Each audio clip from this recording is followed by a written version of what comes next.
मी कवी तुकाराम पाटील पाहदीकर. सुमारे 2 वर्षापूर्वी माझा पांगल्या पायवाटा हा काव्यसंग्रह प्रकाशित झालेला आहे. पूर्वीचं जे नैसर्गिक शेती खेड्याचं समृद्ध जीवन होतं ते कसं उद्ध्वस्त होत गेलेलं आहे आणि खेडा आता कसं बकाल झालेला आहे, या संबंधात माझी एक थोडी दीर्घ कविता आहे, ती मी आता वाचतो. कवितेचं नाव आहे उद्ध्वस्त झाले माझे खेडे. होते माझे गाव साजरे सभोवताली हिरवी छाया. होते माझे गाव साजरे सभोवताली हिरवी छाया. खळखळणाऱ्या नदी तटावर धुणी धुवायच्या आया माया. कोरड पडल्या नदीत आता वाढत गेली बेशर्मी झाडे. बकाल झाले माझे खेडे. विहिरी होत्या तुडुंब भरल्या पाणी त्यातलं काच बंदी. विहिरी होत्या तुडुंब भरल्या पाणी त्यातील काच बंदी. ठाव तळाचा घेऊ पाहत गावामधले तरुण छंदी. विहीर तळाच्या डबक्यालाही आला आता भलता भाव. कोरडा पडला माझा गाव.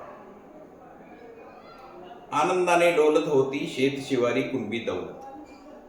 आनंदाने डोलत होती शेत शिवारी कुणबी दौलत. व्यर्थ टवाळ्या करण्याची ही कधी कुणाची नव्हती हिंमत. विमल खाऊनी सडा टाकण्या नाही कुणाला होता वाव. व्यसनी झाला माझा गाव. गाई गुरांच्या शेणमुताने रंगत होते शिवार सारे. गाई गुरांच्या शेणमुताने रंगत होते शिवार सारे. दुधा तुपाचे नांदे गोकुळ निकोप होती तरुण पोरे. पण दूध डेअरीची पाहुन रोकड शहाणे गावही झाले वेडे. दुबळे झाले माझे खेडे. भारवाही 2 मनांचा अशी गळ्याची होती हिंमत. भारवाहील 2 मनांचा अशी गळ्याची होती हिंमत. ऐसपुरीच्या भाकरीने अंगी त्याच्या मोठी ताकद.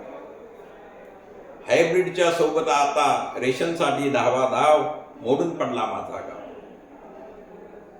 विठू मंदिरी भजन कीर्तिनी तुळशीमाळेचे होते बंधन. विठू मंदिरी भजन कीर्तिनी तुळशीमाळेचे होते बंधन. नाटक सोंगे तुडुंब गर्दी मनोरंजने एकच साधन. पण आता नटनट्यांच्या धिंगाण्याची तरुणालाही भरली बाव. बेफाम झाला माझा गाव. शेतमळ्यांच्या बांधावरती हिरवी झाडे होती डोलत. इतकं गर्द हिरवाई असायची शेतामध्ये की शेतमळ्यांच्या बांधावरती हिरवी झाडे होती डोलत. वैशाख उन्हाच्या लहाकीने कळून यायची त्यांची किंमत. पण नंतर काय झालं की संसाराच्या अडीअडचणी हृदयी त्यांच्या बसला घाव. उजाड झाला माझा गाव. अशा तऱ्हेने खेडे जे उद्ध्वस्त झाले शेवटच्या कडव्यामध्ये सांगतो. गाव होते सुखात नांदत. पूर्वीचे गाव जे होते ते गाव होते सुखात नांदत. समृद्धीची सुखी शांतता. नाही तंटा नाही बखेडा. वडीलकीलाही होती मान्यता. आता काय झालंय ढोंगी शुभ्र बगळ्यांनी या दिले लबाडा हाती झेंडे. उद्ध्वस्त झाले माझे खेडे. उद्ध्वस्त झाले माझे खेडे. धन्यवाद.